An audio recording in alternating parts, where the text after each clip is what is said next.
Have you ever thought about what the workplace would be like if it wasn't the way that it was? Have you ever even considered that there might be a different way to work or to show up to work or to interact with your bosses, to interact with your colleagues, to get the job done?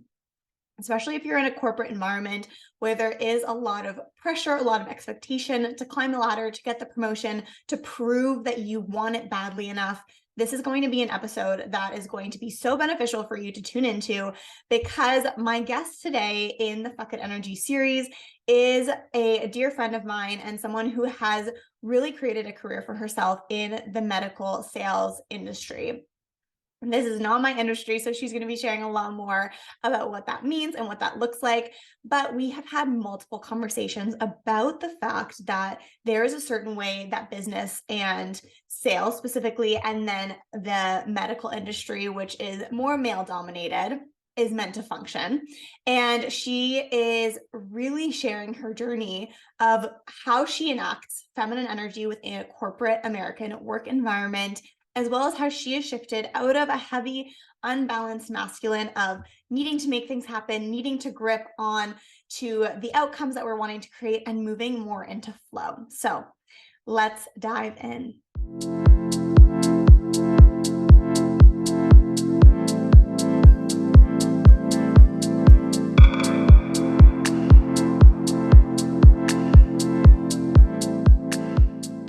Welcome to the Fuck It Energy series, my loves.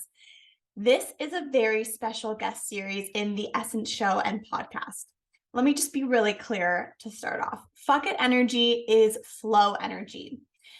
When we talk about this flow and the feminine flow and being able to tune into your energetics and the balance within you of the masculine and the feminine, what that really means is releasing this grip on how things have been up until this point, letting go of the pressures of the external expectations, and really redefining the way that you want to be showing up and creating success for yourself. In order to do that, you need to start going against the status quo. That is just the reality and the truth of what we're living in, the reality that we're living in. And so that is where the Fuck It energy comes in. It's permission giving energy for you to take a step back from what you've always done, especially if you're like me and you have lived and achieved in the past under the good girl trope or under the people pleasing conditionings and narratives. It is time for you to take that step back, reclaim your God-given power, and say, fuck it. Taking on this fuck it energy from a place of reclaiming your own inner sovereignness, your own inner power, your own inner resilience, and writing your new story. So when you release the invisible cage of these old narratives, of these societal conditionings, of the limiting beliefs around work and success, you free yourself from the hustle, from the burnout, from playing small, and you really step into your most authentic and aligned badass self. And what happens when you do that is you become freaking magnetic to everything you could ever want. So this is where you say fuck it to the pressure and you start to choose pleasure. And that is exactly what we're going to do in this series. So for each episode in the series, you're getting a co-host. This is someone who has harnessed the wisdom of the masculine and the feminine energetics in their own lives and has implemented it across all sorts of different areas, whether that be career, relationships, sexuality, health. These are all real women, real humans who have chosen to disrupt the old narrative in their lives and reclaim this narrative for themselves, reclaim the way that they are working towards success and creating that success in every area of their own lives. So this is about to get deep and be super freaking powerful. Are you ready? Before we dive in, I am your host, your Feminine Flow CEO, your time freedom lifestyle curator, and fellow goal getter, Olivia Heine. It is time to embody your epic essence. Make sure you hit that subscribe button on the YouTube channel, hit that follow button on the podcast, leave a rating and review, leave your comments down below. So let's welcome our guest for this week and let's dive in. Welcome, Sarah. I'm so happy to have you here. So in this series, in the Fuck It Energy series, which was initially meant to be a podcast, but we are changing gears, going with the flow. That's what we're all about here. But the whole intention behind the series is to basically have guests, but what I'm calling you are my co-hosts because I'm actually here to learn something from you today and open up a discussion around what it looks like for you and your life to live from the masculine versus feminine energy, how you create balance, how you are striving towards your success and the life that you want to create. And one of my favorite things about this is that I know you very, very well. And so we're going to have a really fun conversation today. But I love that you're not in my space and I'm not in your space. So there's both, from both sides, there's a lot that we're going to bring to the table today and talk about. So let's just dive right in.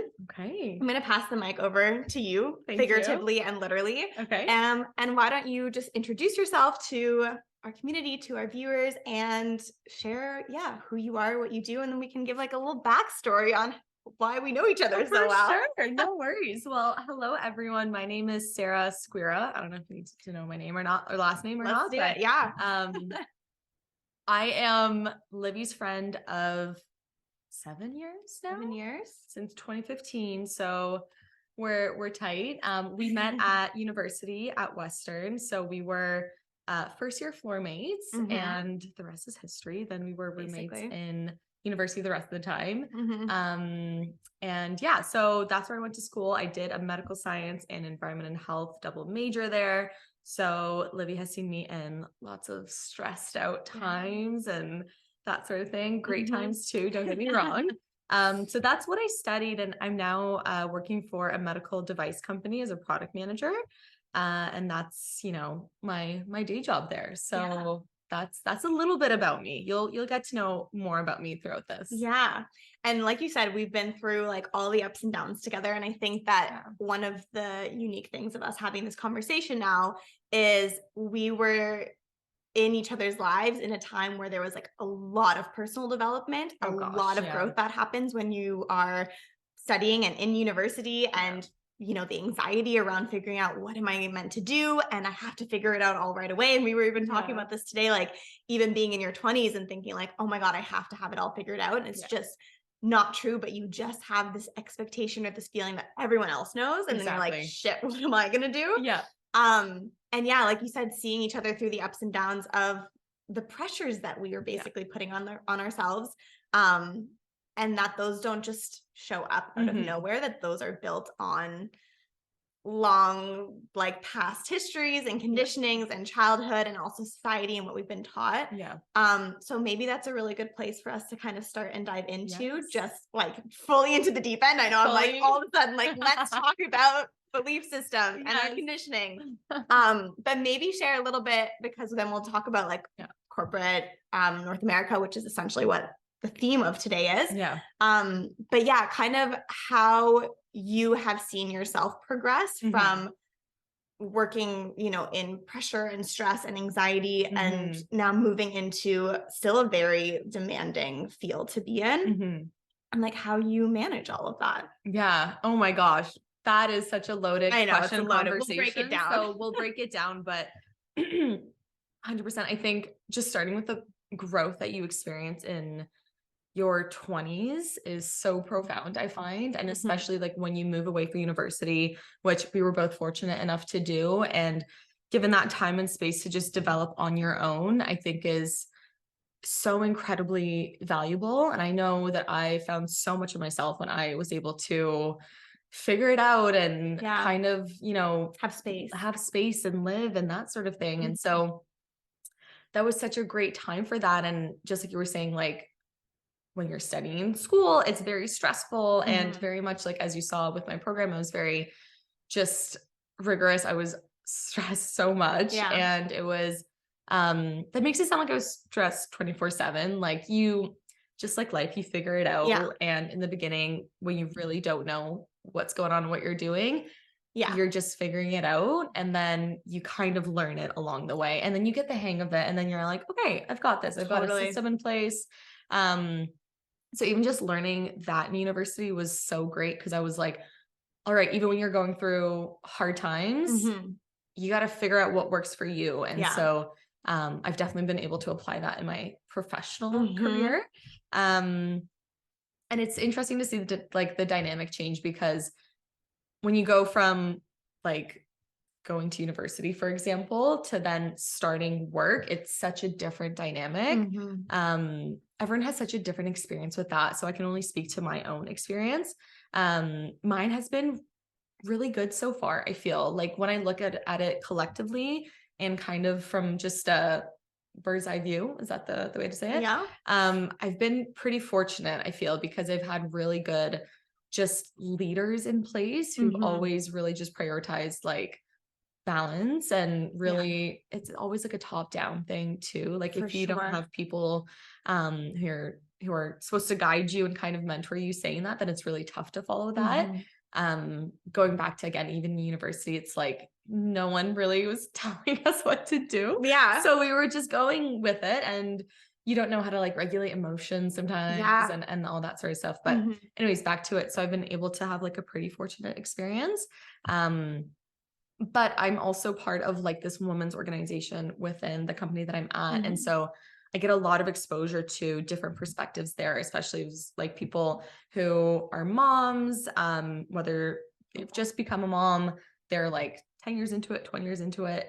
It's all really interesting to see the different dynamics, and even just to see a woman's perspective in her corporate career, if she's been in it for 10 years, 20 years, 30 years, that sort of thing, because everyone's experience is going to be so different because they've experienced different generations that I didn't in the corporate way. So it's even just interesting to hear like how that has changed, but that's just like dipping our toes into it. I know, such a loaded question, big topic. Okay, so we've talked about this a lot, like the whole concept around masculine energy and feminine energy. Yeah. How do you see that in your life and then also in your work environment? Yeah, that's a really good question, because I didn't really know about like masculine and feminine energies until recently, really until I started following, like not following you, because I've always been following you. But like when you started, it's a progress, it's a process. Once I was like reading your emails and everything, and I was like, oh, that's what it's called, right?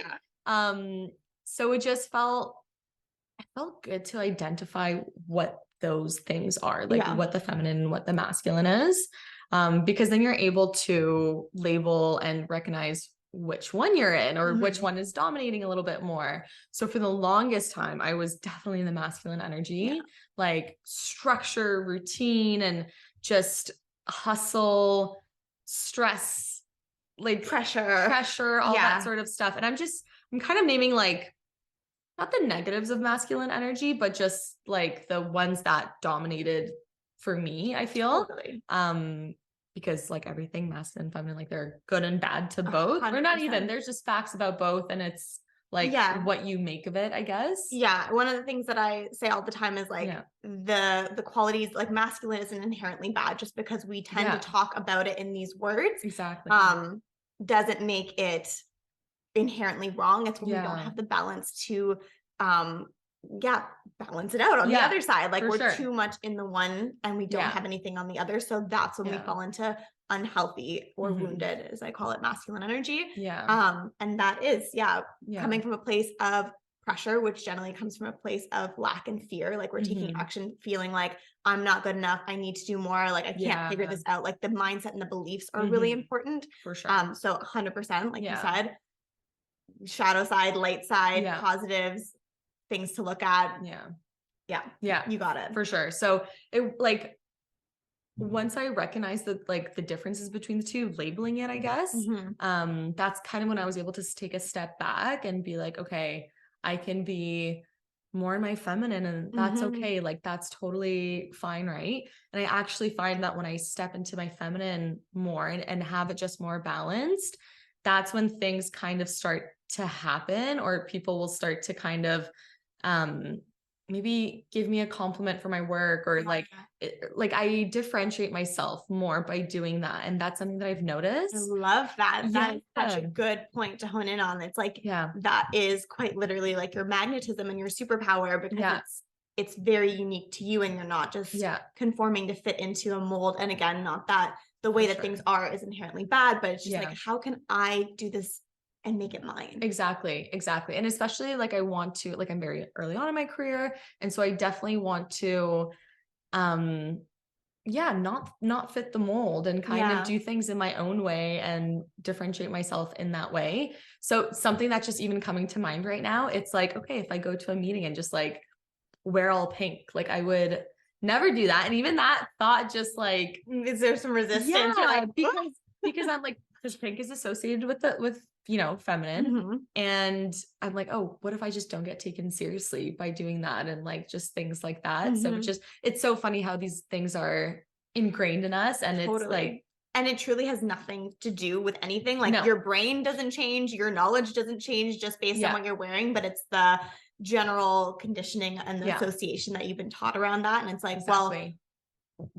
why does she think she has the right to be so bold? Like that's what comes Yeah, to mind for me. Like, who does she right. think she is Yeah, to think to dress like that? And that comes back, I mean, exactly to what you're saying. And yeah, this, like, how can I lean into the feminine in a way that feels safe? yeah, But then also recognizing the ways in which I've rejected parts of that because, oh, yeah, I would never do that because what I've been conditioned to believe is yeah, that being seen in this space right, isn't safe for me. right. Exactly. Exactly. Even just you saying that, I'm like, so profound. I'm like, I'm learning right now here. So, yeah, I think it's just like a practice though. And I think it's a conversation that's becoming more prevalent. Yeah. Yeah, because I think a lot of people are like, even to me, just such a new concept. So I'm curious to see how things are going to change once Yeah. it's kind of embedded Yeah. into things in the future. For sure. Yeah. And you, I know this, but you also briefly mentioned this before. You've had a lot of really great people in your environment, in your work environment, who have shown you a different way of doing things. And we were For even sure. talking about this the other day, like in your first role, having a boss who was very supportive of lunch breaks, even, which is like such a crazy thing to just even I name. know. But that you were like, yeah, like if I had had a boss who was always at her computer, at their computer working, that probably would have been something that I would have taken on. For sure. Yeah. And again, just like noticing that. So I would love to kind of lean into like the feminine energy in this environment, how you see it for yourself, like ways in which you're like, okay, maybe not wearing like the pink suit to the meeting. For sure. Yeah. If that's like, you know, that's a lot potentially in that feeling space. But yeah, how you're leaning into it and how also maybe the people around you are leaning into it. And here I'm already going off on a tangent, but like how you would love for it to be like when you look, because like you said, beginning of your career, there's so much potential. For sure. Also, the way that I see where we're at right now collectively, I think that this is a really big topic that's going to become really prominent in how we understand things and how we shift things collectively. So yeah, how you see that kind of progressing. Also, even just like how you would like for it to be essentially. So let's just start with like where we are now, like how you see things now, the environment that you're in, well, where you're at with it. For sure. I definitely see major differences just between whether it's like divisions at my work or even just different industries. So whether that's like tech or med tech or real estate or media, like whatever it may be, even just talking to other people that I know, seeing those differences, it's so fascinating. I would say I'm probably more in a little bit more of a masculine energy space. Yeah. The division that I'm in, which would be orthopedics. So it's changing for sure. And like, again, I haven't experienced anything bad about it. It's just kind of like this thing that people say. But I think similarly to what you do at work, you want to identify your own strengths and how you can bring that to the table. I think you can approach the masculine and the feminine in a similar way. For sure. And be like, okay, well, I like to do these things more in the masculine or those things a little bit more in the feminine, and maybe bring that to the table. And I feel like that conversation would be really interesting because then you can work off of it and be like, okay, Lucy really likes structure and she's very much in her masculine in this particular thing. You can organize your team and your processes in a way that will maximize the potential. Maximize the potential just in a way that will be conducive to everyone's happiness and strengths, and in a way that's going to make it flow. It's not going to feel forced, right? I love that so much. And I think you just completely nailed like the best definition of masculine feminine energy, which is understanding what your strengths are. And that not all of our strengths in work lie within the masculine, because I think that tends to be what we see. And that's when we're like too much in one or the other, in this case, in the masculine, where it's like, everything has to be done this way. And it's like, well, what if part of my strengths in this, and again, like in every industry, and Right. especially in the medical industry, like Yeah, structure and masculine energy is super important because for like a sure. lot of these could be like very critical situations. Yeah. Um, and also being able to say, well, there's like a really like nurturing aspect that I would love to bring into like the way that I interact with my clients or my reps or For my sure. team members. And like, I know that that's a strength of mine where they feel like they can like be in a safe space to ask For questions, and sure. that's going to further their growth. Just Yeah. like a very, very, very basic example. Mhm. But I love how you framed it in that way because Yeah. it's so true, and it opens up the lens of what are all the other strengths that we're maybe not really Yeah. giving enough space to or as much value to because For sure. they're not the initial ones that maybe come to our heads. For sure. And I feel like empathy comes to mind for me. Mhm. That's something that in the workspace I feel sometimes gets like a little bit forgotten about. Like we're all human here, Yeah. right? We all make mistakes and we all have lives outside of work and all that sort of stuff. So I feel like empathy is a feminine energy that gets forgotten. Mhm. And I'm like losing my train of thought a little bit And I'm here. looking at all There's the just notes that we so make. much, there's just like so much to chat about. But I feel like when you bring that to the table at work, that's even something that like differentiates you. And I feel people are starting to admire and appreciate that more. Mhm. I know I really learned a lot about human nature during my serving days when I used to like Yeah. serve and bartend in university. And I like you are really able to observe humans and how they act and how they react. So Mhm. a lot of my skills were really from that job, I would say. Yeah. And I really learned how to converse with people and how to deal with people. And I remember if there was ever sort of like conflict that would come about, at the end of the day, people just want to be seen and people just want to be heard. Yeah. And that's going to come through like being gentle and empathetic and Mhm. not being like really into your masculine. And immediately when I was like that and I felt like the person was being seen and heard by me, conflict immediately just dissipated. Mhm. And I really take that with me into work now. And it really just kind of comes down to having an honest and vulnerable conversation with the person, just being like, okay, no, it wasn't, you're not getting mad about this. Like, what's going on? Like, what's really happening here? Mhm. Right. So Mhm. it's just, yeah, just differentiating those things I think has been super valuable. Yeah, I love that. And like Yeah. going deeper than just what's on the surface, Yeah, essentially. for Yeah. sure. For sure. How do you see people pleasing and burnout playing Mm, out for you personally? Let's start yeah. there. Yeah, for sure. People pleasing. Yeah, I think we all really want to. I guess I can't really speak for everyone, but I feel like for type A people, maybe like Present. yeah, Yeah. present. Yeah, exactly. It's like people pleasing can be so innate for Mhm. us because you want to make the person happy, but I think it's also like coming from an insecurity of yourself. So it's you want to make that person happy, but you really want to prove to them that you're worthy and that you're valuable. And I think Mhm. that's where people pleasing really comes from. Um, and then burnout, that's like, oh my gosh, post-pandemic, pre-pandemic, during the pandemic, what a discussion. Yeah. And like that's evolved and changed in so many ways too. Um, and oh my gosh, this is a loaded one. This is so different for everyone. Yeah. I feel like 2022, a lot of people experienced burnout. We were like Yeah. transitioning back into normal life post-pandemic. And I feel like you had to ramp things up a little bit. Mhm. And we weren't used to that. We finally got adjusted to like pandemic life. Yeah. And Just being like flip-flopped. exactly. So I know I was part of like this book club with the women's organization at work. And we were reading Thrive by Ariana Huffington. And she has a really great book on her experience with burnout. Mhm. And how she's completely pivoted after this experience where she basically like fainted, hit her head against the desk because she Yeah. was just so exhausted.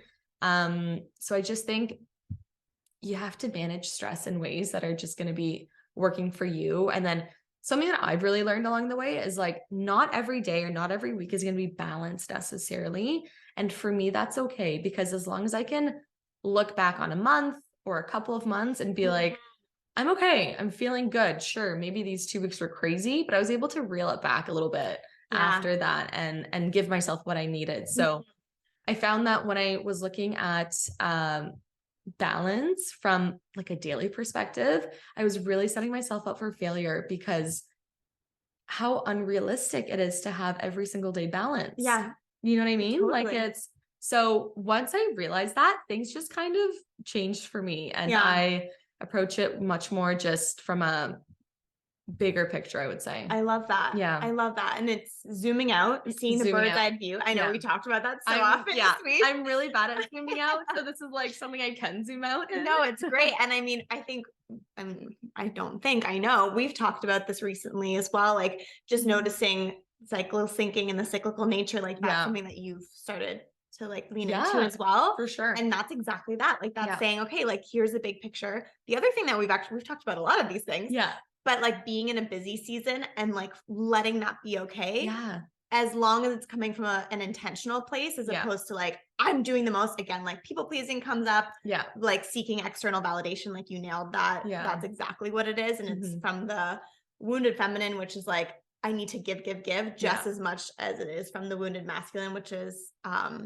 I need to work for my worth. For sure. Yeah. And just being able to be like, okay, like that's okay. And noticing that, and then having that bigger picture of, okay, but then next week I can't overcommit. Like I need to reel it in and maybe say no to some things. Exactly. And like, where am I at with that on a body, energy, physical, emotional level? 100%.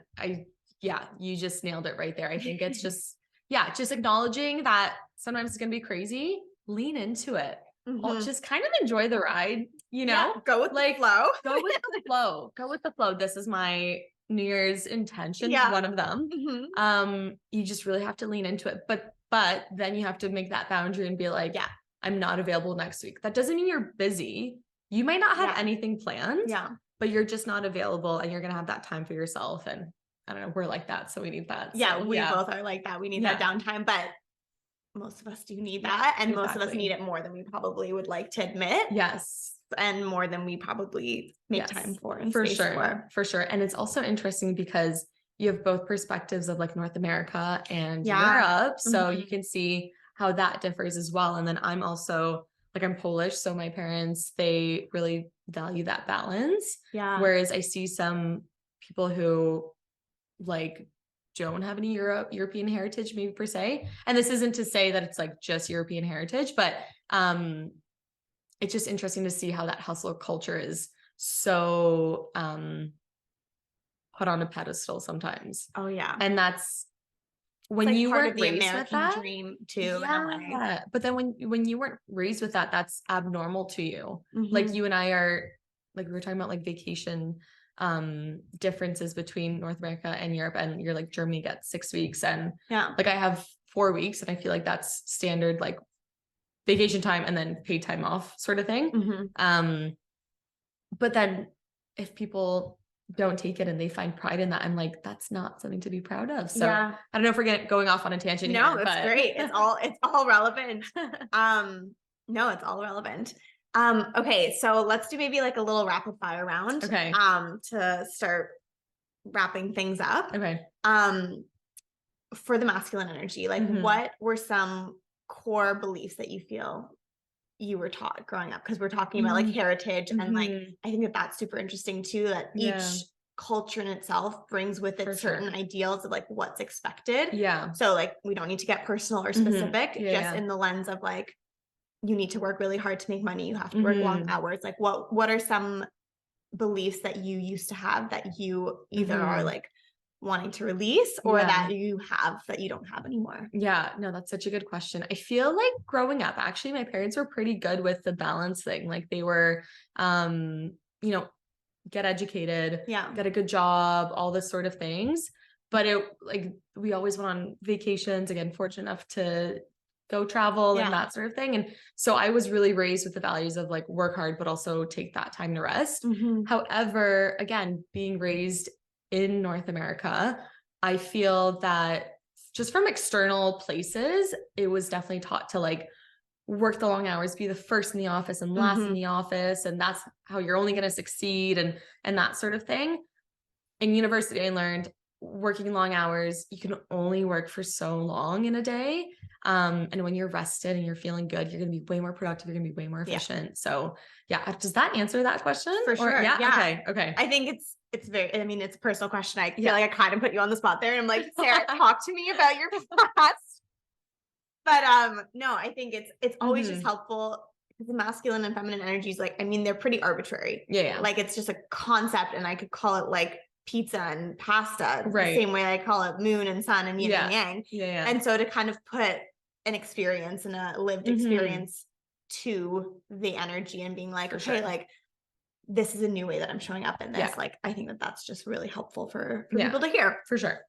Okay. Is there anything else that you want to speak to about being a woman in the corporate workplace, energetically or like pressures, anything that's kind of like, okay, I really want to say this still. I truly think that what you think you are, what you believe, people feel that from you. Yeah. There's no reason to ever feel like you don't belong in the room, that you don't belong at the board room table. Yeah. You really just have to believe in yourself. And it's just the cheesiest sort of advice. But it's something that I've realized, like, if I don't believe in myself, who's going to believe in me? Yeah. Like you have to believe in yourself first and foremost. And that energy is just going to radiate. Yeah. So just always believe that you're meant to be where you are. And like, even if you're not where you want to be right now, lean in, let it flow, let things be, trust the process. It's all going to work out like exactly as it's supposed to. Yeah. So while doing that, which is for me, like the feminine, so letting things be, flowing, releasing the timeline, releasing, happen now. Like simultaneously keep working hard and keep working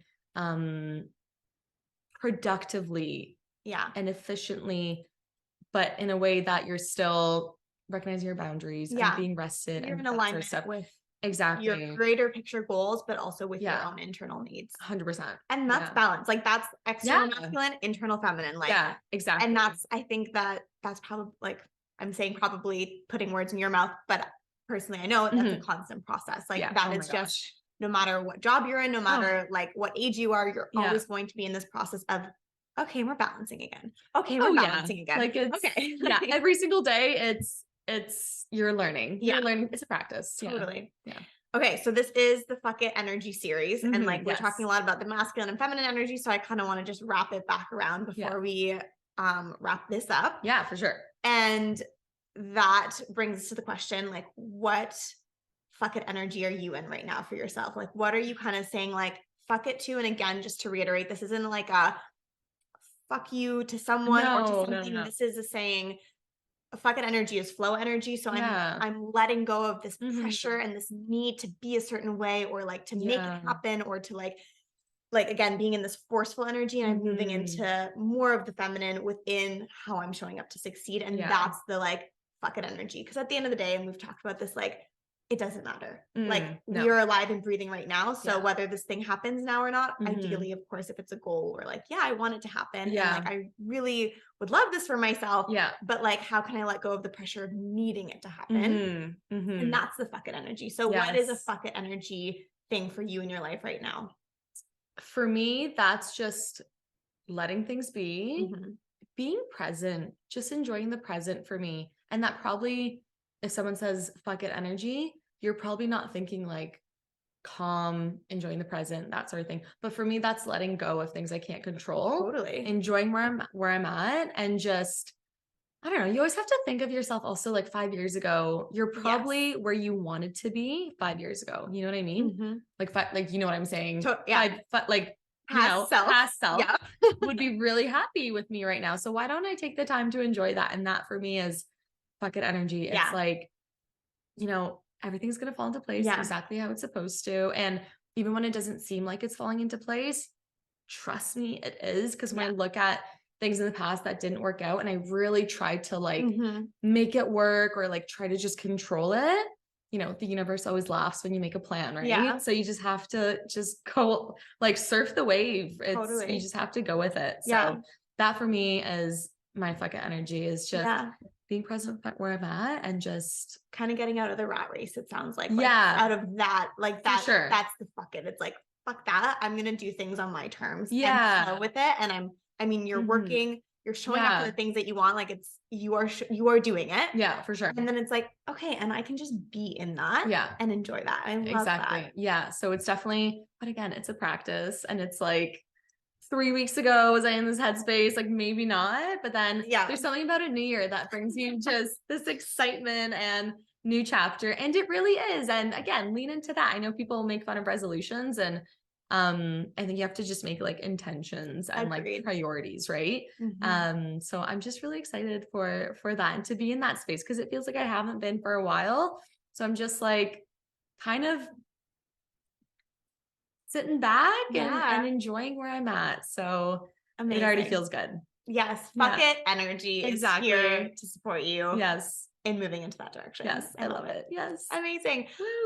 Thank you so much for being here. I feel like we're going to wrap this up now. We've been chatting. We could chat literally all night. We could chat for hours. For hours and hours. Yeah. This is like, I'm like, I just need to try and bring together some of the things that we talk about. This is like a glimpse into how long we could talk for about this stuff. 100%.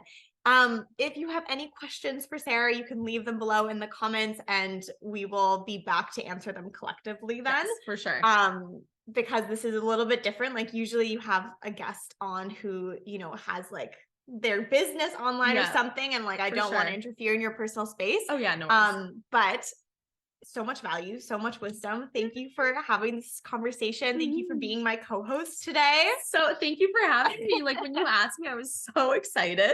And then right before we started, I was like, I'm so nervous. I don't even know what to say here, but it just flows. It does just flow when you just let go. Yeah. That's why it rhymes. That's literally why it rhymes.